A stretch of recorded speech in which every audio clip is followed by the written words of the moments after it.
plus une COP de transition, mais une COP d'action, en fait, finalement.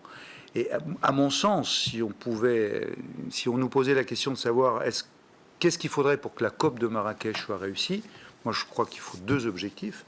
Le premier, c'est qu'on fasse la révision des feuilles de route des États, qu'on la décide, car comme le vient de le dire Jérôme, on a mis dans l'accord de Paris, heureusement, une clause de revoyure tous les 5 ans.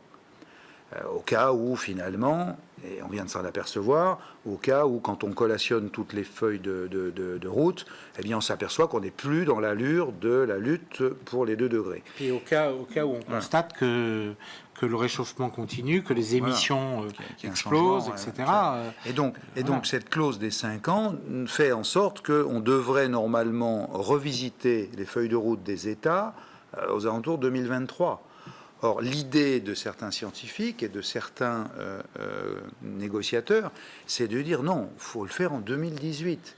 Et donc, il pourrait y avoir un débat à Marrakech sur l'idée de dire, comme il y a urgence, comme on est plutôt sur 3 degrés, 3 degrés 5, il ne faut pas attendre 5 ans, il ne faut pas attendre 2023, il faut qu'on fasse la révision, il faut qu'on demande la révision de tous les pays en 2018. Ça, passez-moi cette expression un peu triviale, c'est pas gagné. Hein, c'est vraiment un objectif fort. Et le deuxième objectif, me semble-t-il, et j'en terminerai, c'est la question monétaire. Parce que je rappelle quand même que la question monétaire, elle est tout à fait importante. Je rappelle que l'engagement qui avait été pris, et c'était en 2009 à Copenhague, c'était de dire qu'il faut mettre 100 milliards de dollars sur la table tous les ans, à partir de 2020. Aujourd'hui, on en est où ?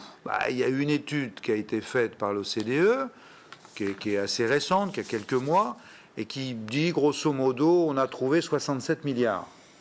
C'est-à-dire les 2 tiers. Mais en faisant un peu le calcul de tous les crédits et de toutes les lignes budgétaires, un peu tous azimuts. Ce rapport a été contesté.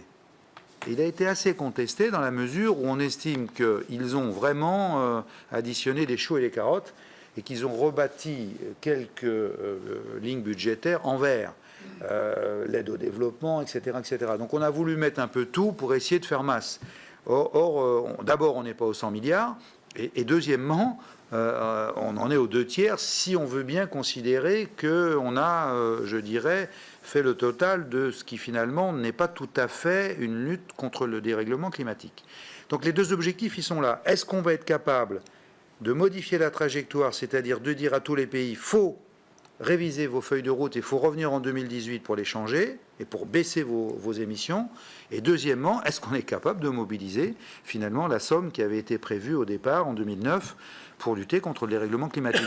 C'est vraiment les 2 points. Si on arrivait à obtenir un accord sur ces 2 points-là, je dirais on aurait fait une grande partie du chemin. Mais il y a loin de la coupe aux lèvres. Et puis il y a une grande interrogation, tout le monde l'a